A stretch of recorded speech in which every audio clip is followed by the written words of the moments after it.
So I wasn't sure whether I was going to bring this up in yours because I was like, you know what? Wait, we're going to wait until we start recording mine. I've been in your apartment. When? Now I feel weird that I didn't say it before. No, tell me. I came to an event. You're kidding. Which one? Something that Macy Bloom. Oh, Marcy Bloom. Marcy Bloom was hosting. Was it when we did the faux fur? Yeah. Maybe it was bag. No, maybe it was faux fur. Yeah. It was so. It was right before the pandemic, yes. right? Yeah. Yeah. It was before I had kids. I think. So my wedding planner, who I'm still very good friends with, is friendly with Marcy. And she was like, I'm going to this event. And it was when I was doing a lot of food stuff. Yeah. She was like, I'm going to this event. It's at Katie Lee's apartment. Like, maybe you'll get to meet her. Do you want to come? And I was like, sure. Who was your wedding planner? Amanda Savory. Okay. Do you know her? I do. I know that name. Yeah. And I think we talked for like 5 seconds. Like, I briefly met you. But when this got booked, I was like, oh. I've been in her home. It's so funny because that party, I had just gotten pregnant. Yeah. And I was so out of it during that party. It was like, so fair. I was so tired. You know how tired you are. Yeah. And I didn't feel like eating. And I remember thinking like that I just seemed like I must. That wasn't my be takeaway. Wrong with me. Don't worry. I didn't have that takeaway. And that was the last party before COVID hit. Yeah. And I would think during COVID, like, I wish I could have enjoyed that party a little bit more. It's so funny. We were the memories of that really night. Eat anything. Yeah. No, it was great. It was so fun. I remember my husband was like, where are you going tonight? And I was like, I'm going to Katie Lee's apartment. And he was like, okay. I'm like, it's a very random night for me. But I was so happy when we booked this because I wanted to tell you that. I know. Well, I'm glad with it. We are finally getting to sit down and talk to each other. Yeah. Me too. So one of the reasons that I was so excited was because in that moment, like we talked about on your show, like I was trying to do more of the food personality and like food media work, which I feel like you are now the like poster child for. And I want to go back to the beginning of your life and ask, what was your relationship like with food when you were young? Was it something you always loved? Did it come later in life? Always. I was always food obsessed. I can't remember a time in my life that I didn't love eating, to the point that when we would have family dinners at my grandma's, the adults sat in the dining room and the kids sat in the kitchen. And my cousins didn't want to eat their vegetables. And so they would all give me their vegetables. So I ate 5 portions of vegetables and loved it, never complained about it. And they felt like they were hitting the lottery because their parents thought they ate their broccoli. Right. And it was me. I was eating it all.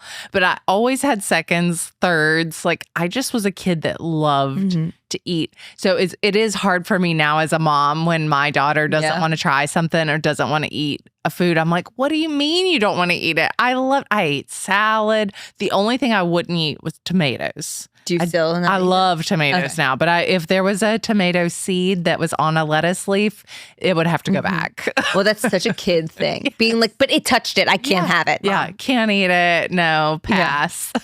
And when did you get into the cooking side of things? I never thought of it as a career ever growing up. And then when I was in college, I was a journalism major.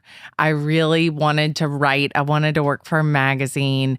I originally, when I started college, thought I wanted to do broadcast journalism, but then that kind of went out the window. I don't know why I really stopped thinking about that. I just thought more about writing.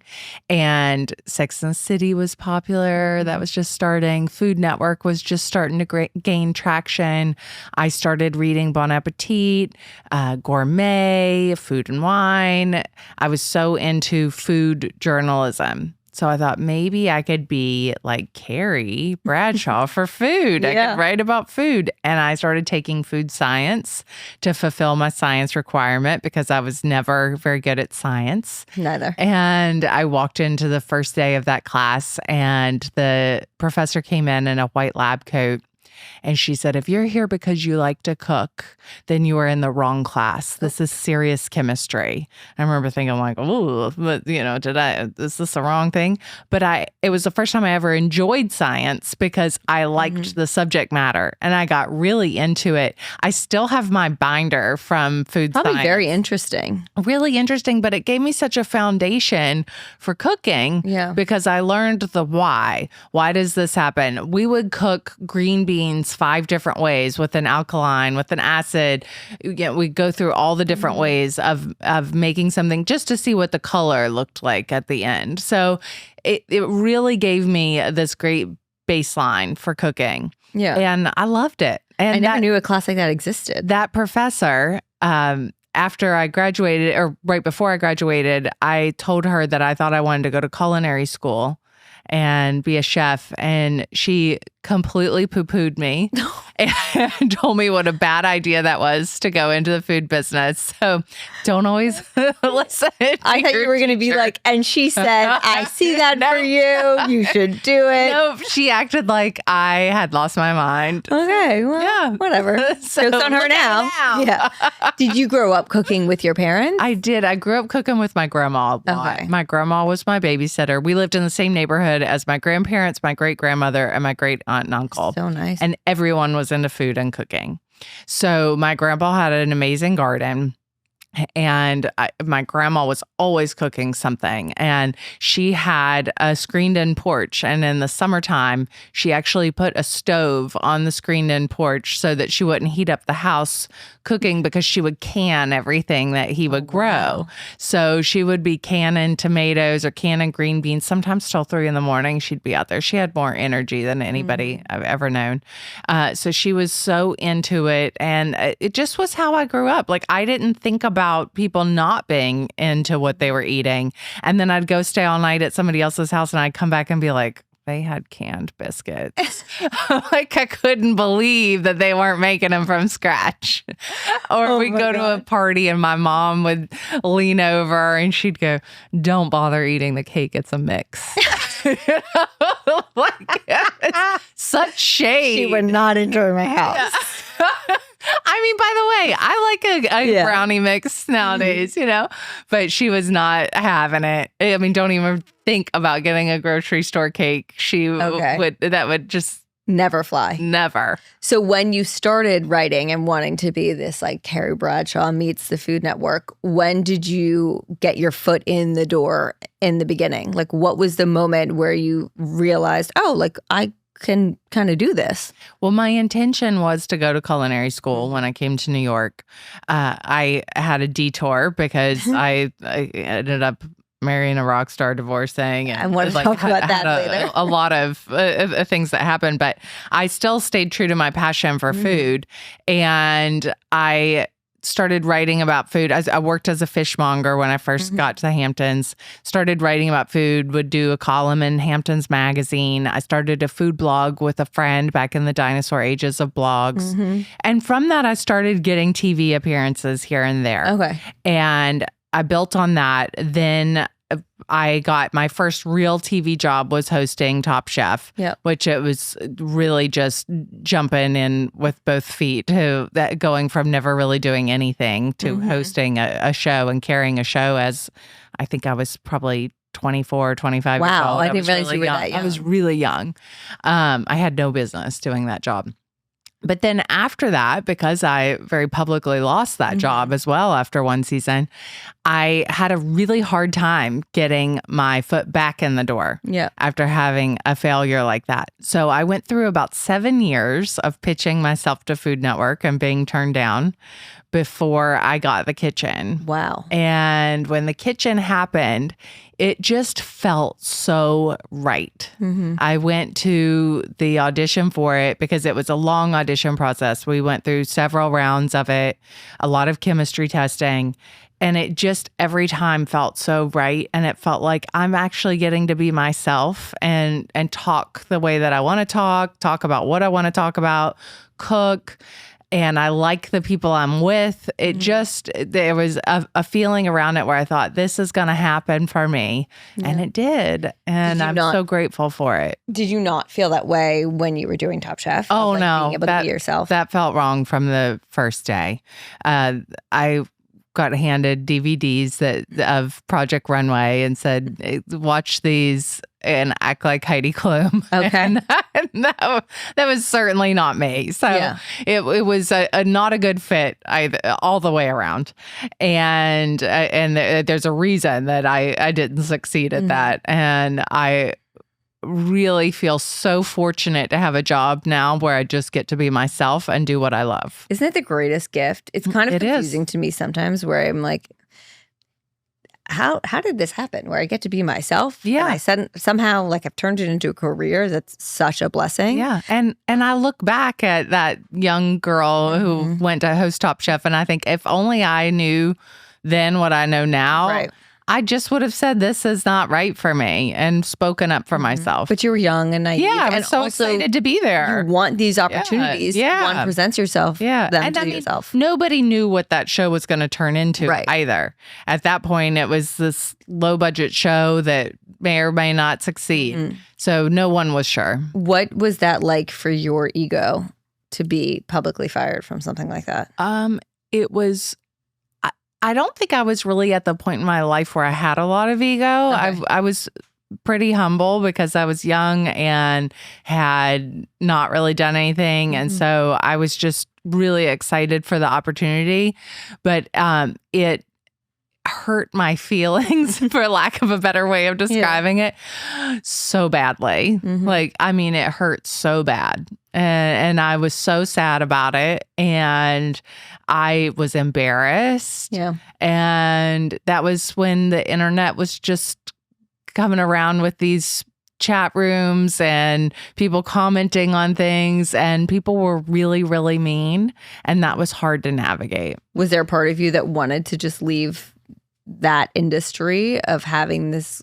Like, I'm surprised that you honestly continued to push so hard for so many years after to get into the Food Network. Surprisingly, no. Okay. I still wanted to do Great. it. I wanted to do what I wanted to do, but I wanted to do it my way. And I knew that I had something to say. Yeah. Along with that, I talk about this a lot where a no is a no for right now, because I get rejected all the time on a daily basis in this industry. But it's like, okay, either that wasn't meant for me, or it's not meant for me right now, or that's because something else is coming my way. What were your feelings towards like constantly being rejected by the Food Network? Was there any part of you that when the kitchen presented itself, you were like, I don't even want to do it anymore? Well, I definitely heard no a lot. And I still get told no on things all the time. And I just kind of kept going with it. I was just before the kitchen happened, I was just on the brink of saying, I'm not going to do this. I thought that I really wanted to try screenwriting. Cool. And that was what I was kind of starting to venture into. I had gone to LA I booked myself at the Hotel Bel Air for 30 days. And I mean, really went all out for myself.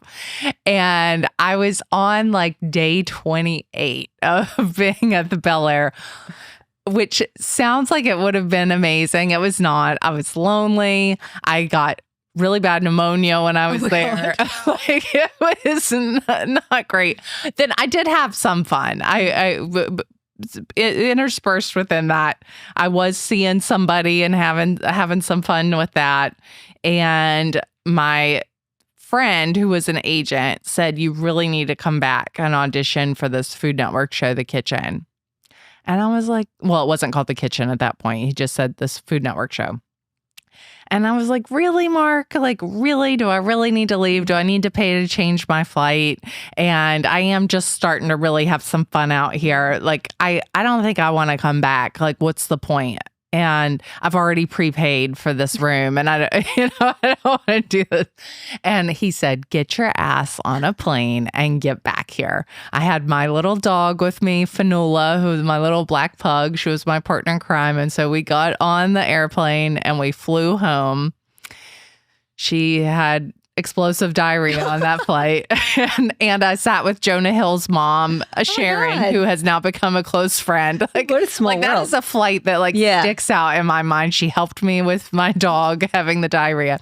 And I got home and I went to that audition and I walked out of there and was like, nothing has ever gone better. Amazing. So you knew right away. Yeah, I felt it. What advice would you have for someone who wants to get into this industry, who is younger and maybe thinking about starting a food blog or a food Instagram, or like wants to end up in the food media space? I would say stick really true to your voice. and don't try to be like anybody else. Yes. Don't look at other people's content and say like, well, look what they're doing. Can I model mine to be more like that? Can I try to make my voice like theirs? Don't do that. Do what feels good to you. Be yourself and be a good cook. Like let's start with the basics. And if you need to go take classes or if you need to take a class online, anything like that, you need to have good skills and you need to know how to write a recipe and test your recipes, make sure that they actually work. Yeah. I think there's so oftentimes that people are putting up recipes online that don't actually work. And so that would be a really big one for me is make sure you know your shit. So fair. Yeah. You do a lot in the food world. I'm curious, what is your favorite part between like recipe development, being on live TV, recipe writing? What aspect lights you up the most? Recipe development is definitely my favorite. Interesting. I love being in the kitchen and trying to create a new recipe. So when we do the kitchen, we start the season with a production meeting with culinary producers and the producers of the show. And we go through the different themes of the shows. We kick around ideas for like, okay, we're going to do a summer dessert segment. What would you make if you had to use cherries? What would you make? And so you just start this like creative process of thinking about the foods. And then I get my assignments for the show of what all I need to make for those 13 episodes. And then I start cooking. And that to me is what really fills my cup. I love that part.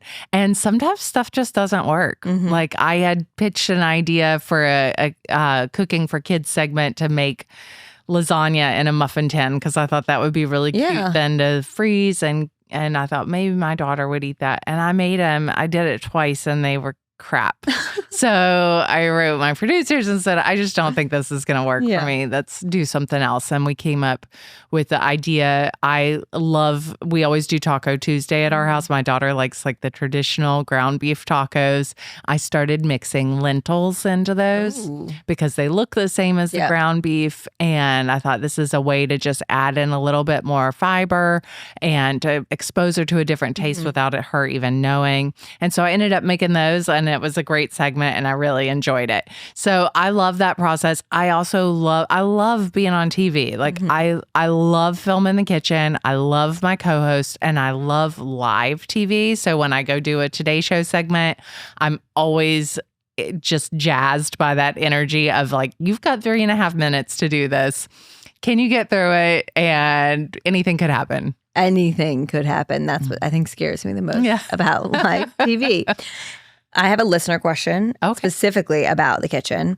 Is there a favorite kitchen co-star that you have enjoyed working with? Oh, I love all my kitchen co-hosts. I know. I really do know the pick for different reasons. I love each of them. And they really and truly have become like my family because we have spent so much time together. We've done like 500 episodes at this point, and it takes a half a day to film each episode. So I've spent more time with them than I have a lot of my family members.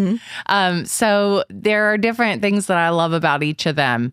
And we have a group text chain that we send each other pictures, and I've gotten to watch their kids grow up. Like when we started the show, Jeffrey's wife was pregnant with their son George, and he just sent me a picture of him graduating elementary school. Oh my gosh. And that's a long time. Yes. It's crazy. And it's crazy how fast it's gone. Another listener question is about your relationship with Bobby Flay. Like walk us through your guys' friendship. Oh, I love Bobby. We've been friends for so long. And he's kind of like a big brother. So I love giving him a hard time. I'm an only child, so I like getting to have that relationship with him. He's also an only child, so maybe that's why. Like the sibling banter. Yeah, we have this sibling thing. So I go on Beat Bobby Flay, and I get to give him a hard time. And at the end of each episode, I'm like, was that okay? Did I go too far? Are we still friends? But honestly, but he like loves it. the sibling relationship like that, you can say anything. Yes. But when you have the foundation, you can banter, you can bicker and know that you love each other. And he's also been a great mentor to me. Yeah. Like somebody What that an I awesome can mentor to have. I can ask any kind of question, whether it's cooking related, professional, personal. He's just a great friend all around. When it comes to judging, do you feel bad? Like, how do you manage with the judging aspect of like, someone has to win Yeah. and something's going to be better than the other. But do you ever feel badly? Like, how do you go about that? I definitely feel badly sometimes with judging because somebody's poured their heart into it. And you also know that it's not necessarily the best representation of them as a chef when they are in one of these competitions, because it's very different cooking in your own kitchen versus going into a studio and cooking with a clock ticking. So I always try to be kind in my judgments, and I also don't always say everything. Like there are times that I get something and it's like, this was really bad. And I always look at it and say, what can I find in this that was good? What about it can I say that can lift this person up? But at the same time, I do want to give them a real critique of what it tasted like, what the downfall was. And I do think that kind of cooking is so different for cooking for judges. And after having judged so many of these, it's really, you've got like 2 bites to get somebody to choose your dish. So you better have it perfectly seasoned. You better have texture. You better have it look great. Like, so you just gotta like grab them and really hit them over the head. Yeah. Do you go into that aspect of your brain, like the judging side, if you're at like a restaurant or you're like, if someone's cooking for you, like that must be hard to turn on and off? I love when somebody invites me to their house. Okay. It actually happens pretty rarely though.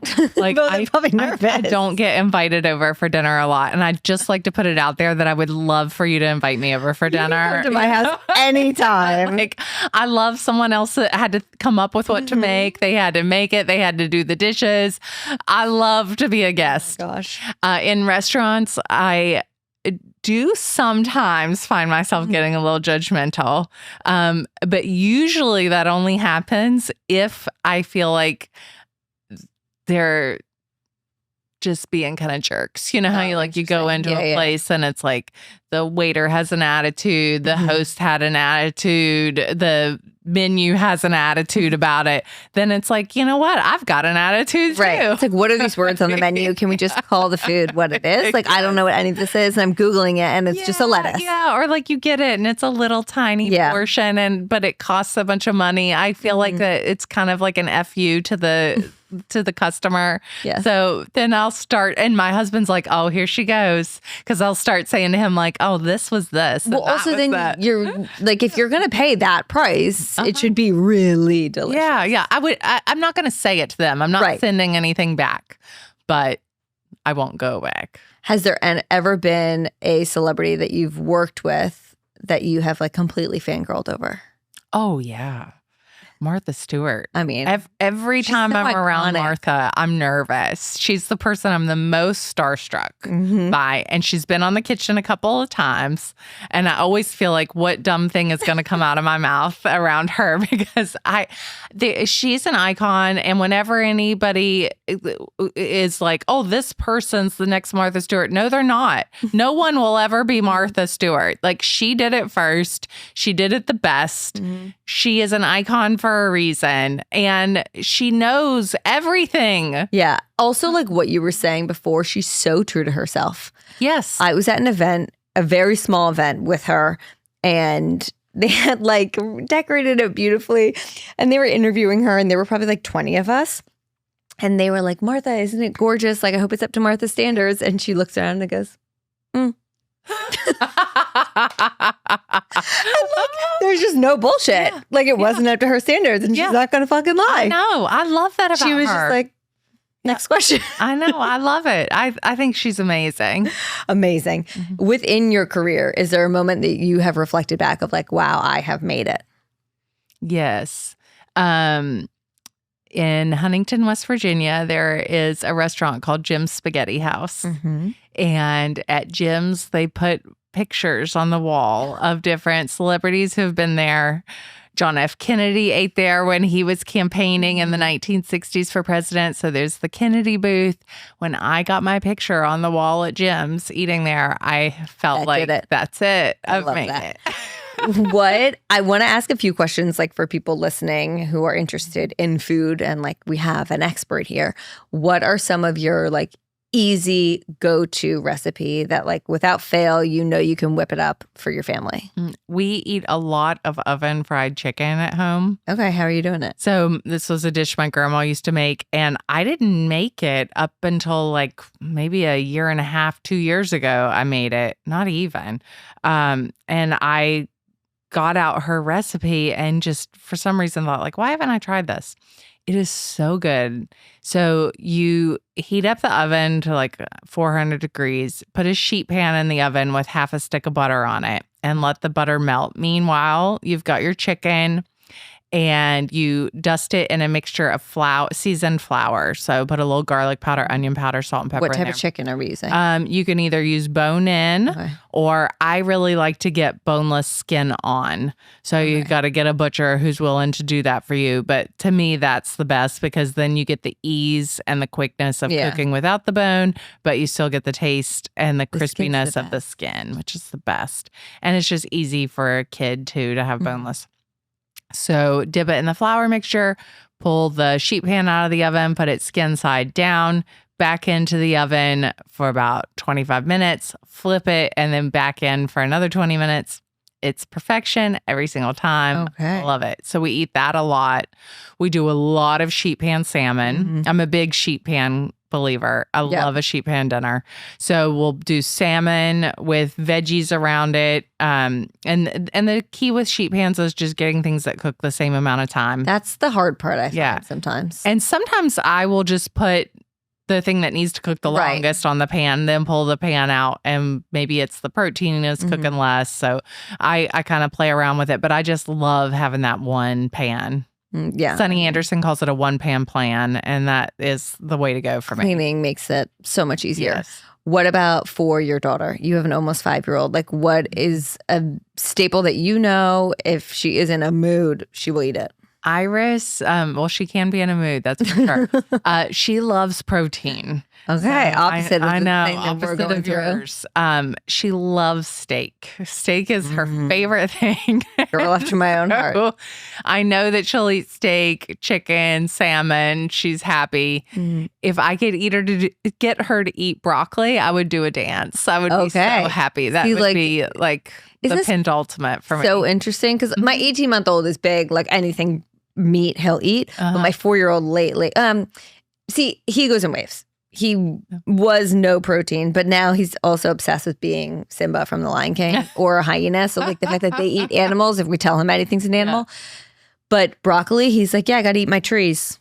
And he just like shoves them down. But I'm like, you just have a bite of this chicken. Yeah, because I love to eat vegetables. I just want to eat vegetables. And Do you? What's your favorite vegetable? I love a big salad more than anything in the world. A big trough salad is what I call it because I just shovel it in my face. So any kind of vegetable, I'm happy. Okay. Kale, broccoli, Brussels sprouts, any of it. Give it to me. Do you get food fatigue? I do. Yeah. I sometimes get to the point where I'm like, I just don't feel like I'll have my days. I don't feel like cooking.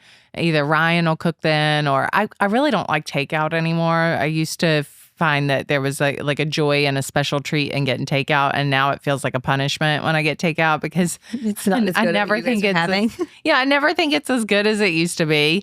And it, I think costs way too much to get takeout now with all the fees of the apps and everything. Like I miss the days when you're in New York and you had your Chinese place that was in your neighborhood and you'd pick up the phone and call and you'd hang up and they'd be knocking on the door. Yeah. Like I miss that so much. I just want my chicken with broccoli back. And it's Chinese is one of our favorite takeouts because I can't cook it at all the way that they are. Like it'll never be as good. Yeah. And now it's like $20 in fees to get it. Yeah. So I also find sometimes when I've gone on vacation that it's like by the last day of vacation, I'm sick of eating. Interesting. That's when you get it? Yeah. Oh my God. Mine is like when I'm home and I'm just continuously, for me, it's the thinking. I just want something in front of me. I don't even care what it is. I start to just want something really simple. And so I think when I'm on vacation, I've had all this food that I'm like, I just want a sweet potato and a plain piece of chicken. I just want a vegetable. So you mentioned that you dated, then married and divorced a famous rock and roll star. Can we talk about your relationship with Billy Joel and like how that came to be? Because there is a large age difference. And I didn't know that you met when you were in college. Yeah. Like right before you graduated. Met really young. I would say that people are people. Yeah. And I think that there's always this idea of celebrity being larger than life. And I guess there's some aspect of that. But at the end of the day, people are people. And I had a lot of really big experiences early in life. Yeah. And I feel like I've really lived a lot because of it, really learned a lot because of so many of the situations I was in. And I think that I learned for my career how to be a professional in a lot of ways as well. And I'm really grateful for my past relationship and for all my past relationships and what that taught me and how it brought me to be who I am now. And I think that I feel so fulfilled at this point in my life. And we can always look back at past and like think, oh, I wish I'd done this differently or this, that, and the other. And I have no regrets in life and feel like I'm in the place that I'm supposed to be. Was it hard for you to transition into this like fame so fast? Like, because I feel if the person is becoming famous, like I feel you've experienced this. It's interesting because you had like one side and then you had your own side, but that progresses slower, but you kind of got like thrown into it being in a relationship. Was that confusing to navigate mentally? It was, but I had somebody who was a great captain of the ship for that. And I learned about not caring what other people think very early on. And I think a lot of times that's a lesson you don't learn until much later in life. I learned it in my early 20s. Yeah. And I really and truly do not care what other people think of me. It's amazing. Because of it. And that is a very freeing feeling. I feel like people get that in their like 30s, 40s. Like I just sometimes am even turning 50s. the corner on that. Yeah. And I see it a lot with 40-year-olds. I really don't care. And I actually think that it was a lot of when I mentioned earlier about reading on Top Chef bad comments and stuff, of learning to just not care. Right. And that it's like those people have no impact on my life. Yeah. And I had a friend very early on who said to me, who was in the entertainment business, and she said, you better get a thick skin, you better get it fast. And that was the best advice I ever got in my life. I have a very thick skin. Good. Yeah. It's hard because even with the thickest skin, like we shouldn't be dealing with some of the things we see. And I have my moments where I'll read a comment on my Instagram where somebody's like, whatever. And I'll think like, and then I go, oh, what the fuck? Like, who do I care? What do I care? Also, imagine writing that. That's what I always think. I'm like, imagine being in that headspace. That's wild. Yeah, yeah. And I always think like, you also never know what somebody else is going through. Never. You never know what bad day that troll has had. Yeah. So when you began dating, you continued to work as a fishmonger in the Hamptons. And I want to lean into that. I was dating my ex when I became a fishmonger. I decided to take that job. Can you walk us through that? Because I think that says a lot about your work ethic and like how you've gotten to where you are today and what you've built. Because it would have been really easy to just be like, I mean, I don't know if he was on tour or not, but to just be like, I'm just going to move in and we're just going to live this great life. I really believe in work and believe in bettering yourself, and that idle hands are the devil's playground. So I love that. Always doing something, and that's even like, forget about making money. Idle hands are the devil's playground is about like, if you're sitting around without interest of your own, your mind is going to go somewhere else. And it's not healthy to me to not have something of my own. Yep. And I felt that way very young, that I wanted something of my own. I think it goes back to like when I was 11 years old and wanted to start babysitting because I wanted something that was my own. And so I was always an entrepreneurial kid as well. I was interested in food. I was living in the Hamptons and I was from a landlocked state. So I wanted to learn about seafood. I saw a fish market was opening in Sag Harbor and I went in and applied for a job. I think I got it as a joke that would I ever last? And I did, and I loved it, and I learned a tremendous amount from that. Not only about seafood, but also about interacting with other people, about kind of New York culture as well. And back to getting a thick skin. I was this Southern girl, and I'd say, "Hi, how are you? What can I help you with?" And somebody go, "I'm just looking." Leave me alone. I'm just looking. And it was like, I would hear that all day long. I'm just looking. And then I'd go home and be like, why are people so mean? But like living a bit of a Hannah Montana life, quite honestly, like working as a fishmonger, and then like I imagine the social life of at night and not putting together who I was. Right. Oh my God. Yeah. Did you ever have that? There were definitely people who were not nice to me. Yeah. Yeah. And people who were. You know who my first customer was? Who? John Stewart. Really? Yes, he was the first person who walked through the door that I helped. And he was lovely. Could not have been nicer. Love that. Great manners. How old were you when you got divorced? I got divorced when I was 28. And were you in that phase of your life someone who wanted to have kids? Like, did you always know you wanted to have kids? I always knew I wanted to have kids, but I wasn't like jonesing for it. Like, you know, feeling like that, the clock's ticking time. When I started dating when I was 28, it was a really new experience for me because the world had changed a lot in just those 7 years. Yeah. With texting and Facebook and all of these things that I completely missed. So I was not a good dater because I had zero game. I just was like, okay, I like you, you like me, next. Let's go out. Yeah, I had no game. I joke about that all the time, where I've been with my husband since we were 16. So like if you put me on an, I wouldn't know what to do. Like met him in high school. There was no like texting or emojis or any of that kind of stuff. I didn't know any of it. Was it, did any part of you when you were dating feel like a little, I don't know what the word is, if it's like vulnerable because of a public divorce? Yeah, I did have feelings like that. Yeah. And I think that anybody who's gotten divorced and starts dating, forget public, private, whatever, there's a feeling of failure. Yeah. Of having a marriage that didn't work out. So it was working through that as well. And I really wanted to be in love. I wanted to have a partner. It's interesting, the feeling of failure, because in my opinion, divorce is such a better decision than like choosing to just be in an unhappy marriage. And I know people can be like, well, you can fix it, but like not always. Not always. No. And I feel like that's taking the high road of being like, we tried. Yeah. Not for us. Yeah. And that's okay. Yeah. And I do feel that's becoming more common in today's world. I think so too. Yeah. I think so too. But I think it's easy to like internalize and think, you know, what were my failures? What could I have done differently? And you beat yourself up. You then go on to meet your current husband, Ryan, on set. Was that like immediate? You walk in and you're like, that's him? Because I heard he saw you on TV and was like, I'm going to marry that woman. Yes, it's so funny.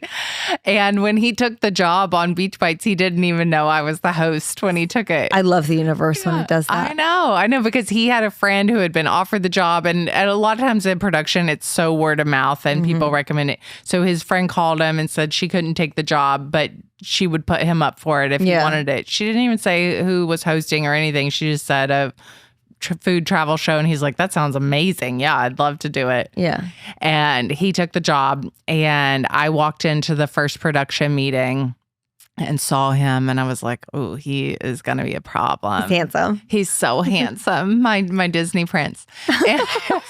And he's so nice and kind. And I always laugh and say, like, you're so hot, you could have been the biggest jerk. Because usually that's how it goes. But I love his personality so much. And I just love being with him. Like, we have a great friendship as well as a physical connection. And he, like, that's who I want to be with, like who I want to spend my time with. Like, I'm happy to just sit at home and do nothing together. And now that we have our daughter, Iris, it's like the three of us are just a unit and we want to do everything together. And we love being with each other. I really hope that when she's a teenager, she still feels the same way of wanting to be around us because we're obsessed with her. Yeah. Is it helpful and like fun, or is it sometimes feel like you can't escape being married to someone in the same industry? Oh, I love being married to somebody in the same industry because we understand each other's schedules and we understand. Like, he totally gets it when I get home from filming that I don't want to do anything and I don't even really want to talk because I'm so talked out by the end of a day of filming a show. So he gets that. I get that he has to go off and travel for 2 weeks at a time sometimes, and that's just how it works. And it's not like, oh, well, how could you do it this week? You knew that I have this. It's like, it's not up to him. Yeah, it's just like, this is our life. And so I think it's really helpful to be with somebody in the same industry. I remember dating a guy when I was doing the kitchen, and I would not want to go out after being at work all day. And he was like, what do you mean you don't want to go out? You were just there till 7:00. Like, come on, let's go out to dinner. I was like, oh, no way in hell. I'm going out tonight. I'm putting my sweatpants on and watching TV. Does he love food as much as you do? Ryan might be more food obsessed than I am. Really? Yeah, he is completely food obsessed. And that's one of the greatest things about our relationship is that we can have these food adventures together. He's much more adventurous than I am, though. Like, he will eat anything. Also, I feel like his line of work, he gets to experience so many more adventurous things. He does, and travel to so many different places. What are some of your favorite New York City date spots? We love Commerce Inn in the West Village. Last night we went to dinner. We took Iris. We went to dinner at Shuka. Have you been there? So it was so good. So good. We loved that meal. We love to go to Chinatown and just kind of explore and find new places. We were talking about, he walked me over here today that we are wanting to try some new Indian restaurants. We got to start putting out the feelers to find some good Indian spots. Food. We love Indian food. Love Indian food. We love just trying different cultures' foods and new flavors. And my favorite place as a family is San Ambrose. We go there as a family quite a bit. He thinks we go there too much, but it's Iris's favorite restaurant. So when you say, where do you want to go? She says San Ambrose. I'm like, you're 4.5 and this is what you're asking for. Oh, so bougie. But that was actually one of my next questions. Do you prefer to go, are you someone who's like, date night, let's go to the same spot. You know what you want. You know what you like. You know what you're getting. Or are you guys people who want to try somewhere different every time? I want to go to the same spots over and over again. He wants to try something new every single time. He says it's a great big world out there. And I'm like, I know what I like. I know, but then what if you go and it's not good? Yes. And then you're like, I wish we were at the place that I like. One night that you get to go out. Yeah. It's not like we're hitting the town every night. We don't have like, Thursday night's date night. Neither. That's not us. You know, we just don't have it together to do that. This morning, Joe came downstairs and goes, are we doing anything tonight? And I said, I don't think so. Why? He's like, well, we did have a hold on our calendar for a date night. And I was like, did you book anything? He's like, no, did you? I was like, no. Did either of us get a babysitter? No. Okay, well, we're not having a date night tonight then. It's kind of like, I'd rather just like put her to bed and sit at home. I know.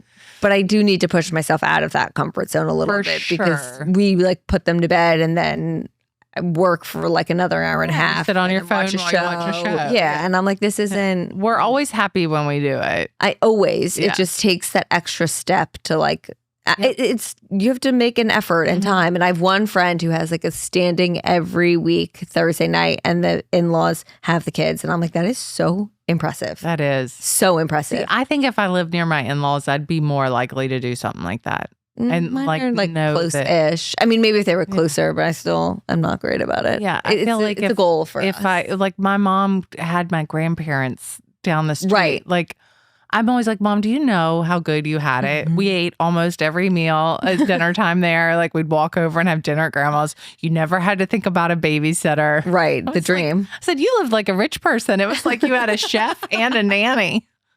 Truly the dream. I want to talk about your journey to motherhood because we had kids similar-ish timelines, but I know that you went through IVF. How many rounds of IVF did you go through? We did 4 rounds. Okay. It was a lot. Yeah, that is. But now it's like I don't even remember the feelings. I mean, of course, I remember the feelings of all of it, but it's so worth it to me. And I would have done it 10 times if I had to. Do you have advice for anyone who's going through fertility struggles right now? Yeah. I mean, I know that it can feel really lonely. And so I think if you can find somebody you can talk to, whether it's your mom or a friend or a therapist, I think it's really important to have support. For sure. And I think it's easier said than done, but to not get wound up in the numbers, because it's such a numbers game when you're in there and you start with 18 follicles and you think you're going to get all these eggs, and then you end up getting 2 and 0 fertilized, or you get 1 that fertilizes. Just remember, it just takes 1. You're looking for your 1. And I finally got my 1, and that's, it feels like such a gift to have that 1. And I'd also say, if you can mute your social media while you're doing it and do whatever you can not to look on Instagram or TikTok at other people's stories. I think there's a lot of misinformation, but I also think it creates anxiety to look at a lot of those posts. Even if it's somebody who is trying to help you, there's just something about it to me that was anxiety inducing, or thinking like, well, they did this, maybe I need to do that. And then all the misinformation, it's not just in fertility, but health in general, health and wellness online it's at a fever pitch right now of just misinformation that's out there. So have your doctor who you trust and let that doctor steer the ship. Yeah. We talk about this in episodes on this topic, but even just opening social media and seeing a pregnancy announcement of a person you went to high school with, like, we've had many episodes focused on this topic of feeling like you open your phone and you're just being inundated with other people's news of exactly that, what you want so badly. And it's really hard to feel, well, why them? Why not me? I thought motherhood was an exclusive club that I would never be a member of. Many of my friends have felt the same way. When you did become a mother and you became pregnant, what was your entry into motherhood like? What was your postpartum experience? I loved being pregnant. Wow. I'm one of those rare people that actually So you do exist. I felt great. And I kind of thought that I would, because my mom told me how much she loved it. Okay. My first month or so of being pregnant, I had extreme anxiety because I had lost a couple. I'm sorry. And so I was so anxious. And then I got the worst flu of my life. And I thought after I had that flu for like 15 days, if I could make it through that, I could make it through anything. And so my anxiety actually like went away, except for being anxious about getting COVID, which was like a whole other thing. Do you think the flu you had was COVID? No, because I got an antibody test, because I thought maybe that was, but I did test positive for flu, and then I had no antibodies for COVID, so it was the flu. But I mean, it was awful. I look back on that as like the sickest I'd ever been, and I couldn't take anything because I was pregnant. Yeah. So that actually was a gift, because it let me let go of the anxiety. And then I loved being pregnant. Now, let's remember, it was COVID, so I didn't have to go anywhere. Mhm. I didn't have to think about what I was going to wear, how I looked. I didn't have to stand on my feet for hours at a time. And we were filming the kitchen from home. Oh, so nice. I got to work from home. Ryan helped me with everything because he knew what he was doing with the camera. Talk about benefit of being married to someone in the industry at the time. Amazing. He would light everything, shoot it, everything. So I just got to walk in and do my job.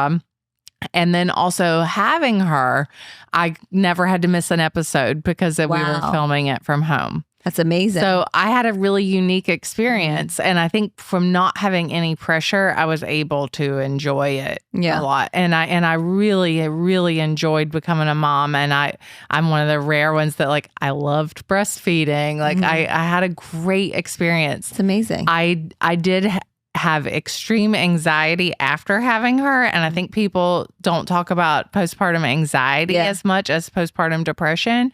And the anxiety was very real for me. I was so afraid of anything happening to her because I loved her so much. And it was like all of a sudden there was this person that my whole existence depended on their existence. And I still have that intrusive thoughts of like, are we going to cross the street and that car is going to hit us, or things like that of just wanting to protect her so much. Yeah, I know we talked about this on your episode, but it's something I deeply struggled with and still sometimes as well, because it is really a limb of your body outside of your body and the most important limb. Yes. And it's really easy to catastrophize. Catastrophize? Whatever that word is. Yeah. It's really easy to go down that rabbit hole. And I catch myself when I have underlying anxiety, that's where it almost like goes to. Yeah. If that makes sense. Like if there's too much on my plate and I just feel overwhelmed and anxious, that's where the thoughts begin to ruminate. Because it's terrifying. It's scary. I didn't even know there was a name for those thoughts until a few months ago. I was reading, did you read The Motherload, Sarah Hoover's book? No, but I've heard of it. Such a good book. But she talks about intrusive thoughts, and I was like, I didn't even know that was something that there was a label for it. Yeah, I was calling them Final Destination thoughts for a long time, and finally my therapist was like, so we do have a name. It's not based on the movies from the 90s. I was like, okay, got it. Yeah.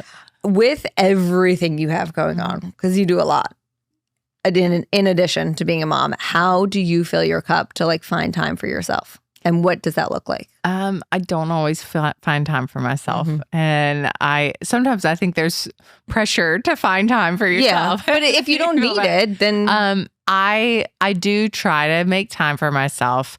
And that might just be like having a nice shower with her when she goes to school or something, and like having those few minutes, or like brushing and flossing my teeth at night. Sometimes I'll just enjoy the process. But I think because I have a job that is actually my hobby, sometimes my job feels like what I'm doing to fill my cup. So when she goes to school and I'm in the kitchen recipe developing, like that can feel like my outlet for myself. I love, now that the weather's warm, summertime, going for a walk. Yeah. If I can go take a walk and put my headphones in and call my mom, calling my mom, it's like my big outlet too, because it's like somebody that you can just say anything you want to. And I love to watch TV. What are you watching? I just love it. Right now I'm watching Sirens. Me too, but I'm only one episode in. Yeah. And we're watching Friends and Neighbors. So That's our show we're watching as a couple. Yeah, I love that one. Now I think everyone's stealing. Love it. I know it's big. It's now really big. I love it. And what else? What else am I into? We just finished The Studio. I liked The Studio a lot. Do it. It was too anxiety inducing for me. Like it was just. It's a little Curb Your Enthusiasm-ish. It reminds me of like, I feel this way with Ben Stiller movies sometimes, where like everything's going wrong and like we're all just waiting. Like I don't know. It just is not how the like relaxing. No, Uncut Gems was that Adam Sandler movie. I didn't watch that. I had to. 5 minutes in, I was like, not for me. I can tell you right now, this is not for me. Sometimes in Friends and Neighbors, I get a little like too much anxiety. I get that. He's gonna get caught. Yeah. And we're watching Hacks. I love Hacks. That's on my list of shows I want to watch. So good. I know everyone's obsessed with it. My mom loves it. I want to do some fast questions. Favorite easy dish to make? My sheet pan salmon. So salmon, mix honey and mustard together, smear it on the salmon, broccoli, sweet potatoes in small cubes, bake it. Yum. Least favorite food to make?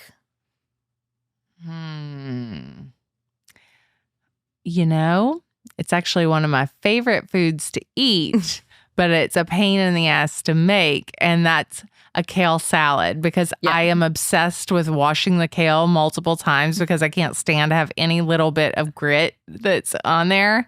So I wash the kale like 3 times and then getting it to dry. It just feels like a long process for me. I do it all the time, but it's a pain in the ass. I haven't made a kale salad in God knows how long, but I love a good kale salad. But I feel like mine is never as good. Are there any foods that you do not like to eat or you don't eat? I don't love sardines, and my husband loves them. I like anchovies, but sardines I'm not into. And back to judging a Bobby Flay episode once, I was there at 8 a.m. and had to eat sardines, and both contestants, it was not good. No. Top 3 to 5 things that everyone should have in their kitchen. Like tools? Yeah. Okay.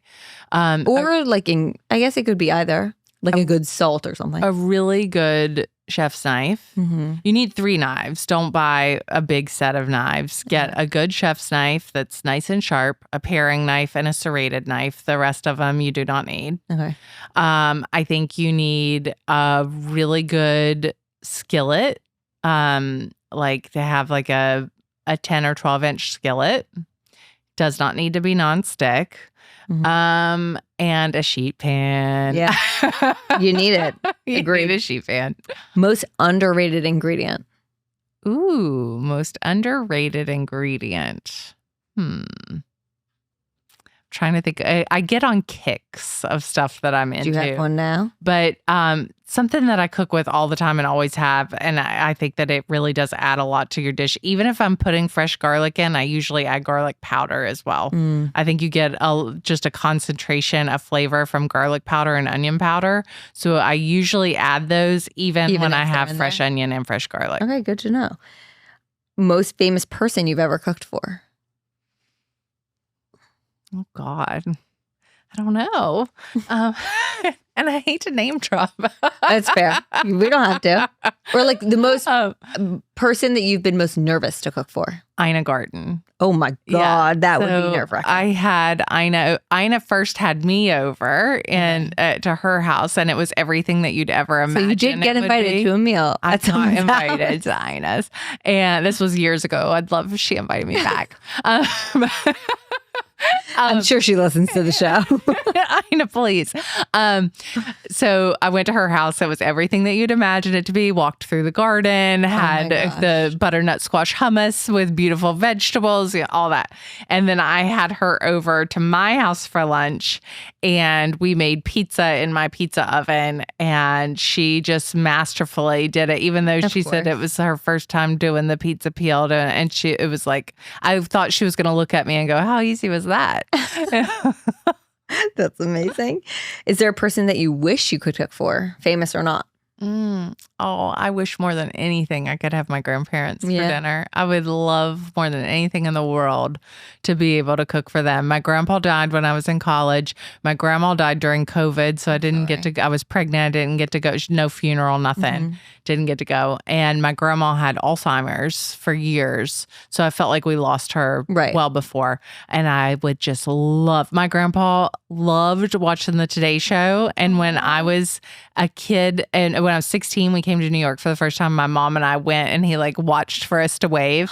I wish so badly he could turn on the TV and see me cook on there. He would get the biggest kick out of that. That's so sweet. Is there a favorite thing that someone else has ever made you? Ryan cooked so much right after I had Iris. He would make dinner, and I didn't get out of bed for like 5 weeks after I had her. A whole other story of like an episiotomy that didn't heal, and because it was COVID, I didn't want to go to the doctor and didn't realize something was really wrong, and it was. I'm but so sorry. He would bring me, another reason I had anxiety, he Fair. would bring me dinner in bed every evening. And so I'd be feeding her and he would make these beautiful dinners for me. It was so lovely. So I nice. felt so loved. Wait, can we go back to that for a Yes. second though? Because what eventually then led you back to the hospital to figure out what was happening? So we were living in the Hamptons. My doctor was also on Long Island, but about an hour and a half drive away. And you know how you go at 6 weeks. Yeah. And finally at 4 weeks, I have the most incredible OBGYN. Her name's Wendy Freed. I love her dearly. I've been with her like 20 years at this point. But I was like, am I supposed to feel like this? Like, I feel like I can't walk. It hurts so bad. And she said, no, you really need to go to the doctor. But I couldn't figure out how, with the breastfeeding schedule, I didn't know how to pump yet. And so like I couldn't put her in the car. I had all these, again, anxieties that were probably pretty inaccurate. I could have gotten in the car and gone, and Ryan could have driven and we would have been fine. But I wound myself up. She had a friend who was a doctor out east who I went to, and there's something it's called where like your immune system overreacts. And so like I grew new skin that was like raw. So I was basically just like raw hamburger meat. Oh my God. And so she cauterized me, and that hurt worse than labor. That you weren't like medicated or anything? No. They just use a chemical and chemically cauterize it.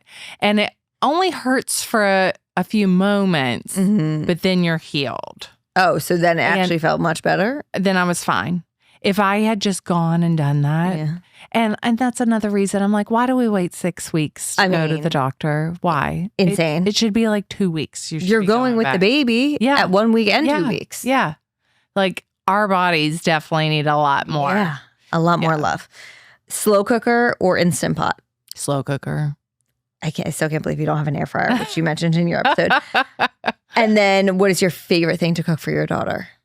My favorite thing to make for her is probably pasta. We are a pasta family. We love pasta. And she's recently gotten into cacio e pepe. And so we love a pasta dinner.